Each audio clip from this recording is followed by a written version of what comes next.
Yeah. Welcome back. Welcome back to Wook Plus. We're gonna listen to this for a little bit. Is that all right? Sure. I love it, man. What's up, Kev? Good morning. How you doing, man? Getting ready, getting excited for the Sphere. Seen lots of the article with Trey talking about they have 80 different songs or something like that. Programmed? Yeah. That's crazy. Yeah, we'll get into that. 20 That's a gonna be night. crazy. That's 20 a night over 2.5 hours doesn't make for many 30-minute songs, does it? I don't know. I guess not. What's a normal show length? If you had 10, that would be eight 2.5 song hours. sets. Yeah, 8 song sets with or 8 to 9 song sets with 2 to 3 song encore. Right, I guess. I think you might still get a couple of big jams. I just can't picture Fish doing a show without any extended jams, right? Like, I think they're gonna have to be a couple in there. Good, good for them though. Like, I bought into the logic that you could have vamping graphics, so that way if you did a real long extended spacey jam, you could have like I was thinking of them like screensavers, right? You have the maze, like Windows 95. Right, you have like the space crawler and everything, and they just jam and you let it go, right? Like 2001, you're flying through space and you just leave that. And maybe that would have been an easier way to do it. I don't know, but like if they programmed 80 individual songs, that's nuts. But good for them. I think it's gonna be a good show. Right. I am calling a sanity opener. Ooh, I don't care if the world explodes. I love to see all the members in the chat. What's up, Mike? Savvy? SE? We're going openers? Somebody tweeted that if the world ended, because of World War III before the Sphere, he was giving Earth a 0 review on Yelp or something. Big fuck you, Earth. Oh, dude, the whole war thing. I don't want to talk about that. No, I'm not even talking about that, but I think sanity would be funny. What's up, Chuck? Sanity that is probably not one of the 80, though, that they bothered to do graphics for. That's a lot. I think they might hit it on the nose and do Round Room. I know it's very on the nose, but like there's been a couple of times in the recent Fish history that like they do the nose thing, like they hit it and then they can move on from it and it just takes it off the table. And if you're playing at the first what do you call it? Geodesic spherical sphere venue, and you have an album and a song called Round Room. How do you not do that? Like, I know it's predictable, but fucking who cares? Like, it's so perfect. You'll never have that opportunity again, right? It's the only time you have it. Right. And now another interesting thing were that there was going to be a theme, and each show was going to either be, I don't know if the wording was thematically connected or each show was individually going to have a theme, and the 4 themes would be connected overall. You want to do a little speculation? Hold on, let me pull up. I'm going to pop out the chat so I can see it and make this full screen. It'll make it a little easier for me. Sorry, bear with me, everybody. But yeah, you want to talk a little Sphere? Well, I was thinking speculation. There's the elements: earth, water, air, and fire. Before you rush through them, let's take them one at a time and understand. I'm worried that you're just going to hit a. Yeah, right. I could see the elements being a real obvious easy one. I mean, especially with water. God, how many songs do they have that have water in it? Yeah, I mean, I think it's easy. I don't know if it's although no, I could see the value in that because it's also very like cinematic and theatrical, right? Like you could do a lot with fire and wind. Yeah, okay, that could be a cool one. I dig that. I was thinking this one's probably the furthest from likeliness, but could be really cool, although abstract, would be 3-dimensional shapes, because you have the sphere, so you can start off with the sphere and do like the whole Round Room and have everything be like bubbles and bouncing and big ball and all that. Then you could do cubes and have like 9 cubes and Cosmovox and and then you could do like pyramid, type things and do like the wedge and stuff like that, and then like a rhombus and close out with those. But I don't think it's likely. I was just thinking it would be cool, since it's the sphere, to have like the 4 three-dimensional volumetric shapes. But yeah, that's a stupid idea now that I say it out loud. What else do you have? I know you had a whole list of them. Directions: north, North, south, south. west, and east. All right, can I ask you a question? You got to be honest Yeah. with me. Did you just Google things that come in fours? I did not Google it. I went to Chat GPT, and said, "What are some things in fours?" And it spit me out a list. Yes. All right, directions. I'm Nixon. I'm saying, meh, I don't like that one. What else you got? There are 4 books in the Bible, 4 Gospels. Yeah, I can totally see Fish doing that. Tonight's Matthew. Let's go. All right. There's what did they have? Oh, the Beatles. There's 4 Beatles. Come on, man. Gate of a horse. Gates of a horse. Long rod. This is why I'm not super worried about AI in the near future. I'm like losing some of what it was there. Well, what do you think? Do you have any ideas? The four hosts of Wook Plus. There you go. And then on Ghost Llama night, it just gets ghosted. Right. How about another 2 I'll throw out and we can talk about them separately. The seasons, right? Seasons would work thematically. Like thematically. Sorry, right. my words are getting mixed up. Right. Suits in a deck of cards. They're in Vegas. Yeah, diamonds, hearts, clubs, spades. But what would that work? How would that work with the music? Like it would be, Yeah, the Vegas thing is cool, but it'd be hard to translate to their music, I think. The thing I was thinking with that was if you translated the suits of a card to a tarot deck and then tried to do songs that fit in with each of the categories of the tarot because they represent different things, different paths. That's even more abstract than the volumetric shape thing. There you go. And then DNA bases. You didn't know that was a thing. Oh, I took a genetics class in high school with like I'm in college with a world-class geneticist. I actually know a little bit about genetics. Were you trying to build a super soldier? Well, at one time I wanted to go into plant biology. My dream was to go to the rainforest in South Africa and discover new medicines. South America? Yeah. Like South Africa is pretty I mean, no, South America. Yeah, I wanted to go to the rainforest, find new medicines of different kinds. I learned first. I remember learning about a parasite or a worm that swims up your urethra and then like shoots spikes out and you can't get it out. And ever since I heard that, I'm like, I'm never going into the jungle. I don't even know if it's true, but that became my quicksand. I was like, this is now my number one fear, and I'm never gonna go into the rainforest. Fuck the Amazon. I'm not. Like, I want to preserve it, but I don't want to go in it. Like, stay away from that shit. Right. And then the last thing I'll throw out is there are 4 eras of fish. Yeah, I saw that in the comments. I think that would be sweet, but definitely unlikely. Because it'd suck if you went to 1.0, if you missed like 1.0 and you only got 3.0. Yeah. Well, there's not even enough music in 4.0. Like, I guess with Evolve they've had a album, lot of tunes come out in 4.0. Yeah, but I think a lot of them came out in late 3.0. Did they not? I don't know. Like Wave of Hope and all those songs were like coming out in like 1819, I thought. No, Wave of Hope didn't exist until I think the first time that was played was 22 at that a new fake New Year's at MSG. That doesn't sound right. I'm gonna look that shit up.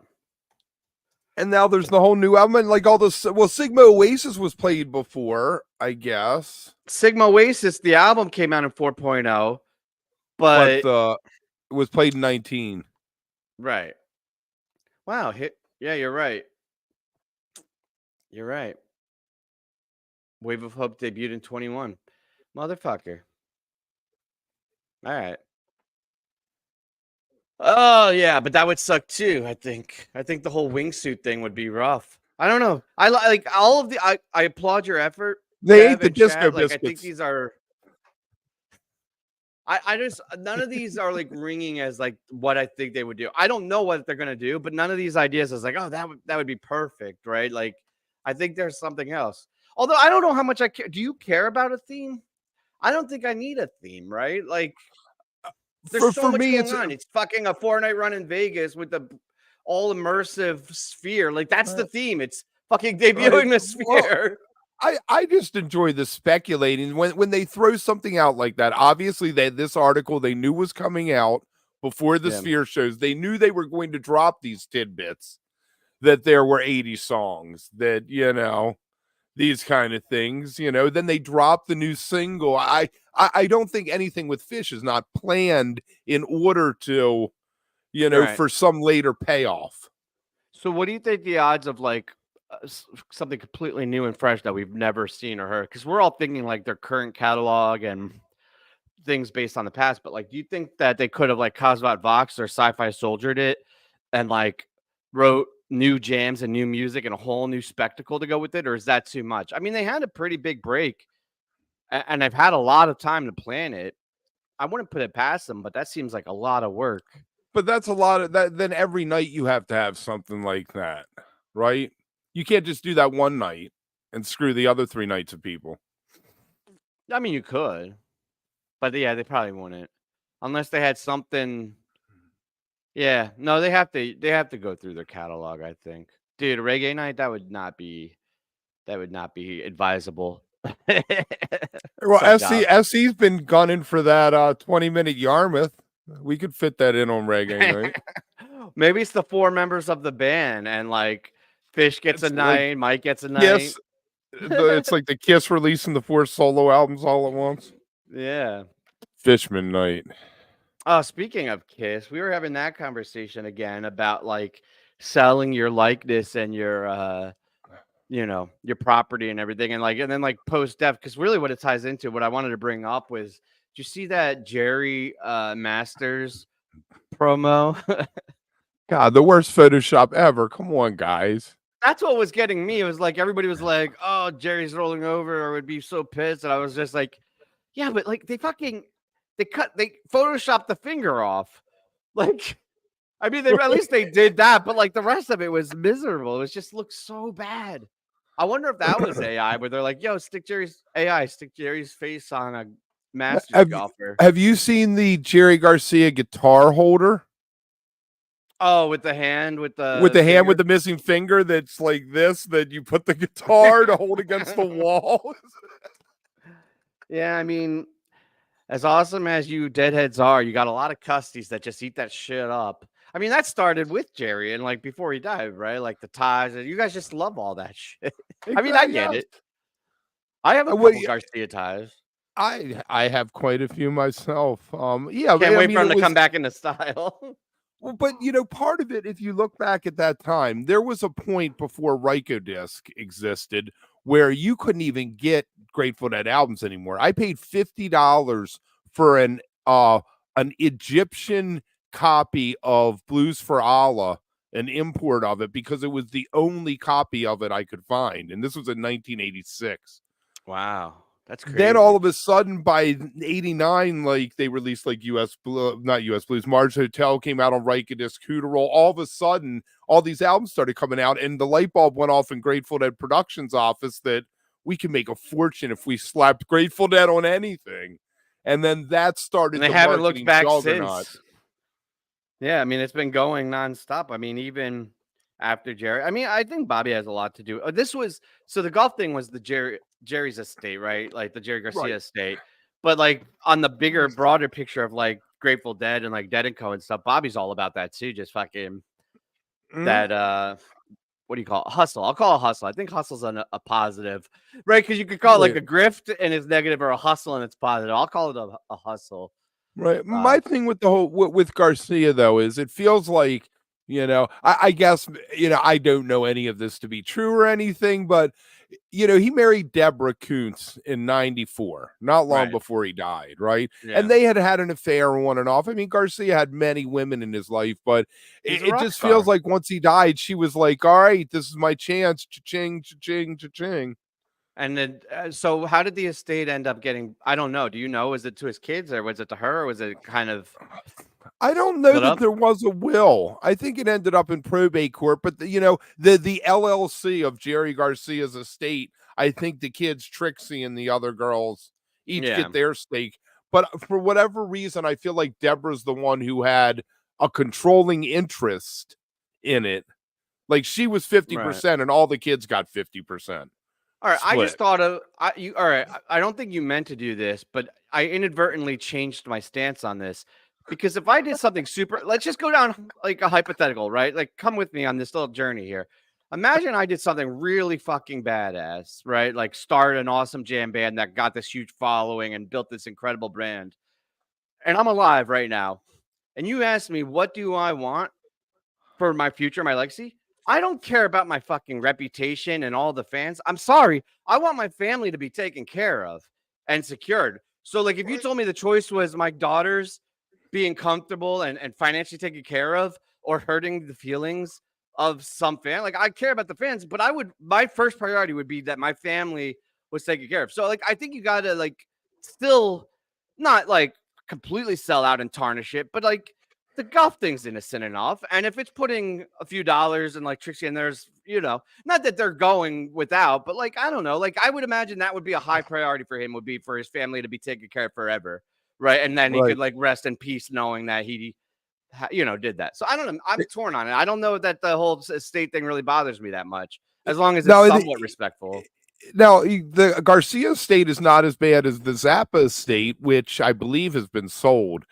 But for a Yeah, it's long out time, of like they control. kept suing Ike Willis, who like was the voice of Joe's Garage, and all through the 80s, he was a staple in Zappa's band, and he was just out still trying to make a living. They kept suing him, cease and desist. Isn't And isn't that why people say Fish never covered Zappa for like the Halloween, and why like they even too many like hoops, Peaches right? and shit? There's like even that's rare in rotation. And I think Peach is because it's an instrumental. I, I I might have something to fucking do with it. love when they play that. God, it's so good. I That's think that's the thing I want them to bring back. When was the last time they played Peaches? I feel like it's been forever. either the Donut Night or maybe one. I don't think they've played it in 4.0. I know Donut Night they played it. Well, Yes, SE. Thank you, SE, for that. That's what I thought happened. Jerry had a little will there. She married him on May 11th, and he left a simple will on May 12th. oh, so they played it. They played it at Moon Palace in 22, so in Okay. Mexico. But that was the only time in 4.0. Yeah, I had 3 of them up until this point. Not that anyone gives a fuck about stats, but yeah, they haven't played it before that. They hadn't played it since the Bakers. They gotta fucking bring that back. Oh well. Anyway, so it's talking about estates and branding and properties and all that stuff. You brought up in the chat a patent that was just filed for Head Trip, the Grateful Dead experience. Do we have any idea what the hell this is? And do you want to speculate what it possibly could be? My first thought was that it had something to do with the interactive shakedown at the Sphere. Right. That makes sense because the is my understanding is that the Sphere, the whole lobby and the whole facility is like super high tech and has different aspects that they could take advantage of and the timing would make sense, right? Like if they're gonna do it. Because Yeah. when is that? That's in June? When are Yeah. the May?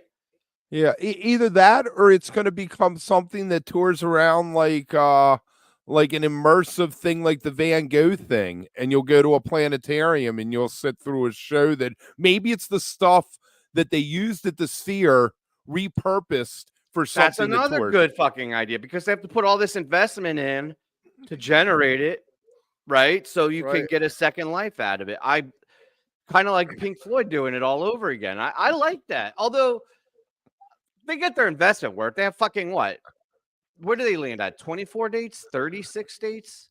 30, I think. Yeah, 30? something crazy. Ah, Yeah. Jesus Christ. See, I'm so torn about all of this. Like, I'm happy for all the fans that get to see it. And, like, I guess, like, yeah, make some money. It just feels, I don't know. Am I over? Like, is that weird? Should I not be, like, having emotions about that?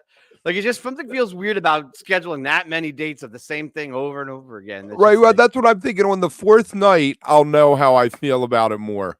If the fourth night they open up with the same song as the first night, I'm gonna then I'm be not gonna like, feeling good about it, which is I don't very even know if I'd likely. watch. I don't know if I would watch them every weekend if it was the same show. I'd probably watch it the first weekend, and that was it. Maybe one toward the middle, watch it one weekend or catch one Just to check just in. to see how it's changed. Yeah.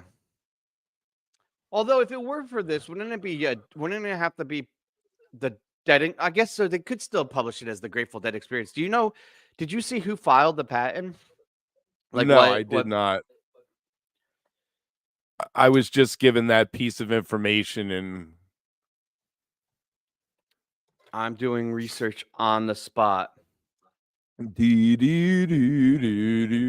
Well, last night, tell us something while you're interesting. researching it, oh, I went and I watched the Coachella last night. I watched 3 sets, part of 3. I watched all of Vampire Weekend, which I really liked. I don't know why they get a bad rap. They're just a regular old rock and roll band with catchy lyrics and catchy songs, catchy hooks in them. They did Cumberland Blues. They did something that sounded like Possum. They were really fun. Then I tried to watch Sublime and I made it 2 songs. I don't get Sublime. People love Really? Sublime. Well, that's Yeah, because I you're just didn't old. get it. Yeah, right, exactly. They came out after I was in my mid-20s, and I guess he has his kid there as the one singing now instead of the guy who died, which is a Oh, little strange. did And you then, like yes, Sublime when they were fresh? I never listened to him. Yeah. So I think I that's totally a. missed it. I don't know that I would get into it now, right? No, I know. I do know. I would not get into it now if I heard it for the first time, but I enjoy it for a strictly nostalgia thing because, like, when I was Ye younger, it was like very, very popular. It was. I also grew up in like a surfer town, like a shore town, and like, Smoking blunts, listening to Sublime. yeah, well, that's what unified all of us, right? Like the Mm, hippies, the surfers, the goths. Like we all would just hang out and fucking smoke and it's like right. I don't know. And, So yeah, it was not good though. It's like did it objectively sound bad? Were they like not hitting it, or is they it just they not your they cup of sounded tea? okay. It was weird because the drummer and the other guy are really old, I guess, from the original band. It is weird. I thought that with like Green Day and like Chili Peppers and a couple of these bands, it's like just because they're like young angst and like the whole thing was Right. so much of their persona that like when they come out as old men, like Fish, they were just nerdy white dudes. So like as they get older, it doesn't really bother me. But They're like that they're like nerdy old young, white dudes, right? right, right. Like And Page then was like 40 when he was 20. Like so. right, and Essie, I did see No Doubt, and let me just say that the opposite holds true for them, Tim. And Gwen Stefani is older than I am. Is My she? God, she looks so good. And I listening to their. I'm not a big No Doubt fan. Don't know much about them, but I knew quite a few of the songs as they went through just from hearing them out in the wild over the last few years. They put on a great show, a little bit of ska. She did some fun dancing. I mean, she's a hell of a performer. I can see why. Now I get why she's on The Voice or wherever. Yeah, yeah, yeah. She does that show. I used to have such a crush on her when I was a young lad. She was so badass. I mean, I don't know. I shouldn't speak too much about that. But so, do you think you would enjoy Coachella? Like, I know, like watching it on your couch, but like, would you, at this point in your life and your taste, would that be something that you'd be interested in doing? It seems rough for me. I don't think I would want to be doing that. I'm gonna go. I was joking the other day that I needed to do some kind of festival between now and Mondegreen just to get myself back in it. But no, I cannot see sitting at Coachella for days unless it was a situation like T did, where they had ground transportation, they had a place off site, Yeah, But the music, most of the bands I wouldn't want to hear. They were like the 3 things I was willing to give a shot out of the whole lineup over 2 days. yeah, no, for sure. Um, Speaking of festivals, we that infograph that you sent out, and I guess has been circulating on the web, is super fucking fascinating about the most successful festivals.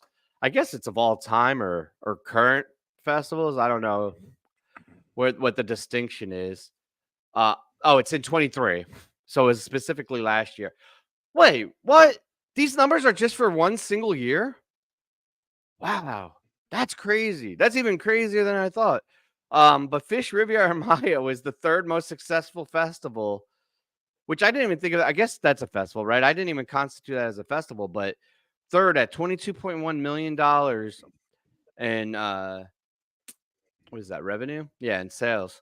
Mhm. Only behind Outside Lands and Hard Summer Music Festival. I think this is at first I read this as like, as a testament to Fish, but I think it's more so what you were saying the other day on the show where it's the state of the festival scene and how, you know, it's not where it used to be. Yep. Exactly. And I'm assuming that's money after the fact and not just gross receipts, because how could Fish have made more than, say, like a Bonnaroo? Bonnaroo has a lot more people showing up, paying a lot more per head. Yeah, that's gross, Sully. I think it's not super Okay. clear, but it says gross in millions of dollars. Right. Right. So does that make sense? 22 million divided by 75,000 tickets. No, that doesn't make sense. 293. But that's over 3 shows, so you gotta divide the number into 3 for each night, and then divide the number of tickets each night Oh, right, into right, it. right. Yeah. So I guess that makes sense. Right. And $100 a ticket, sure, yeah. no, I think that means no, that's $300 a night, which makes more sense because with like lodge and shit, because it would be times Right, three because there wasn't 75,000 tickets sold to fucking Mexico. There would have been, right? Like there would have been four divided by that four would have been, yeah, 18,000. That makes sense. right.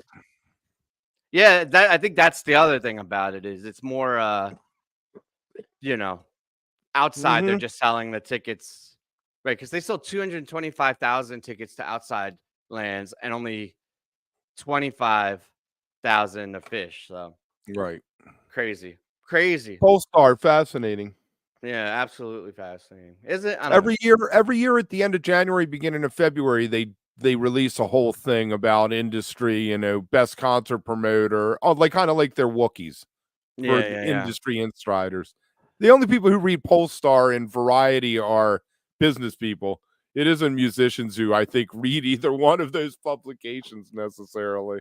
And Variety is pretty big in like the film industry and stuff too, though. Like for like announcements and rumors, and it's a Right. direct conduit from the management, right? And like the studios and shit. It's not where you get like the artist direct information, it's where you get the line of communication with the suits. Um Mhm. yeah, the Wookiee, speaking of those, I can't believe how soon that is. It's like 10 days away. Can you believe that shit? Got a lot I of work to can't. do. I'm very I excited know, and about this year. I think we got some really solid awards lined up. I think it's gonna be a really fun show. We've learned a lot over the years, right? This is the fifth or sixth, I think. fifth. Uh, fifth. This is the fifth Wookiee Award. So each one gets a little bit, I think, a little bit tighter, a little bit better, and this one's gonna be really fun. But that's coming up on the 24th. You excited about it? What Sully, do you want to Sully, say? Sully being the contrarian and telling me I'm wrong. I just love how you so confidently say shit. Like it's your opinion, but you have no No proof of qualms it. about it. Yeah, yo, It's listen, everybody. This is it. when my oldest was little once, she's like, "How do you walk up to anybody and just talk to them?" And I was like, "Because most people don't know you. So you can be anybody you want in your head. They don't know if you're anxious or if you're scared to talk to people." And I was like, and I always pretend I'm Samuel L. Jackson when I walk in a room. I'm the baddest MFer in there. That's funny. I saw something talking about like somebody for Samuel Jackson figured out the gross he made on all of his films, the total amount of words he said in every film, and how much money he got paid per word, and then how many times he said motherfucker. It was like he made an exorbitant amount of money every time he said motherfucker. And it's like, good for you, man. Yeah, like people know you now though, but like that's just the persona that you've portrayed. So like I feel like you would have the opposite is like people meet you at a show and you're all like zen and fucking like doing your meditation thing and they'd be like, what the fuck, Kev? Why aren't you raging? Why aren't you raging? Well, I can I'll wait attest till as three. I somebody. wait. I wait till 3 in the morning to rage when everyone else is going to sleep, and I'm like, we've just begun. Go on.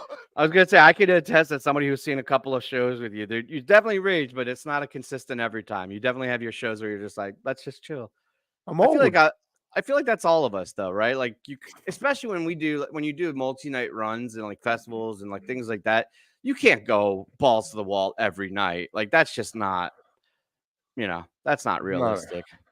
not at all. Yeah. I think you're right, Essie. Well, if it's Goose. If it's Goose. All right. So we got a couple of housekeeping things. We already touched on the Wookiee Awards. Make sure you guys are subscribed so you don't miss that. That'll be on the 24th. Also, we're switching things up. So we have this show we do every week called the Wook Club, where we listen to a fish show and then we discuss it.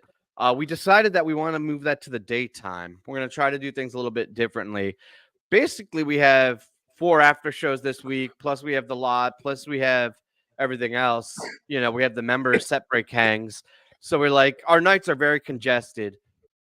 Days are wide open. So from now on, going forward, we're going to move the Wook Club up to lunchtime, noon Eastern, and give that a shot. And we'll tweet about it and we'll put it out on the on YouTube and everything. So, help remind you. But hopefully that works for everybody. We'll see. We'll test it out. We'll do like an interim period and see how the numbers go. And but if it sucks, we'll move it back. Yeah, I mean, we're Wooks. Nothing set because we care about you, Mr. and Mrs. Viewer.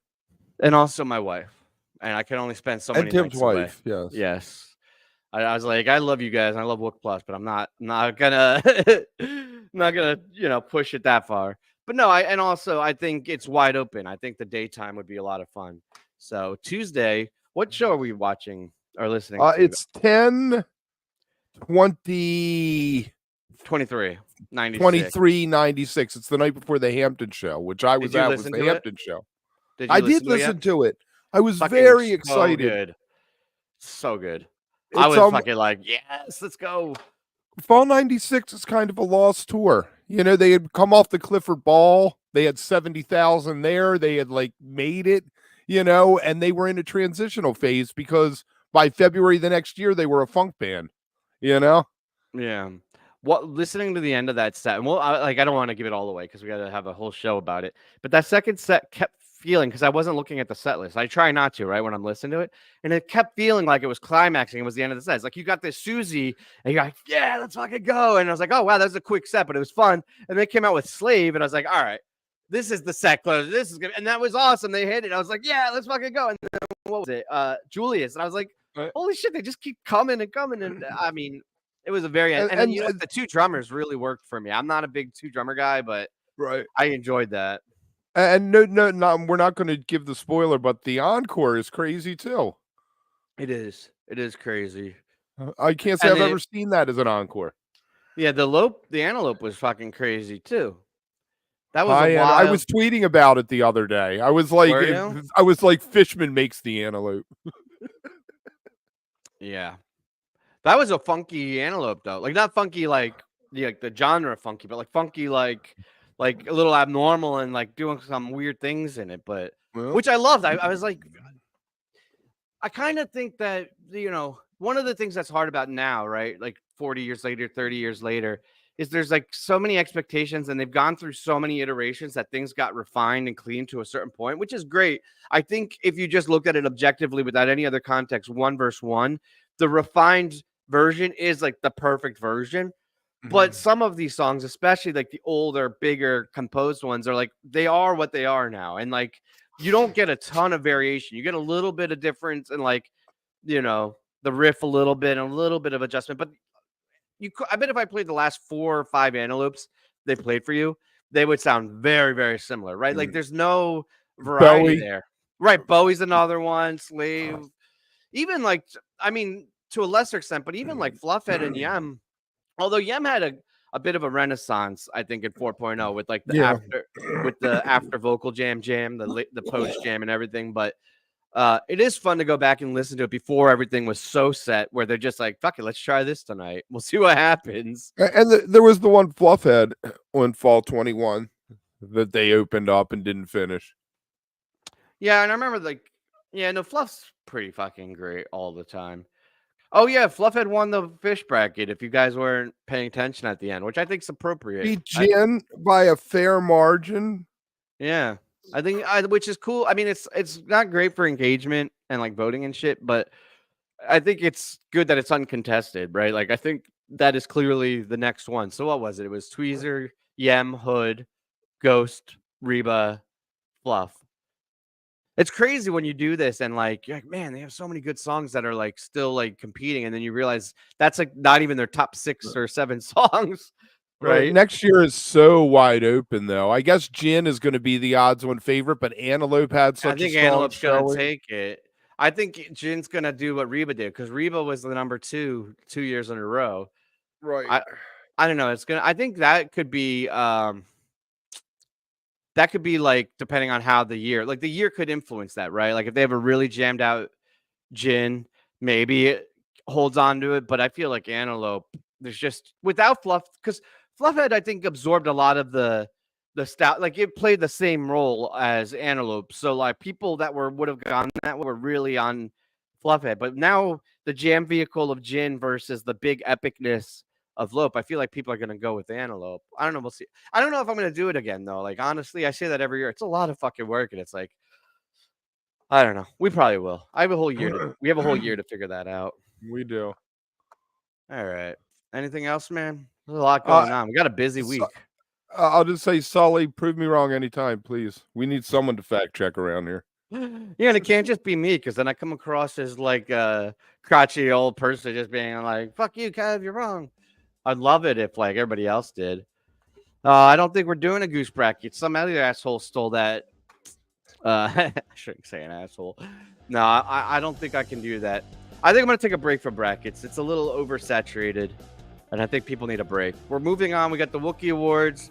We got brand new content coming to the channel. We got the Sphere, and then we have Summer Tour, and we're looking forward to doing all that content with you guys. Please like and subscribe. And if you're watching this afterwards, let us know in the comments what you think about all this. Later, guys.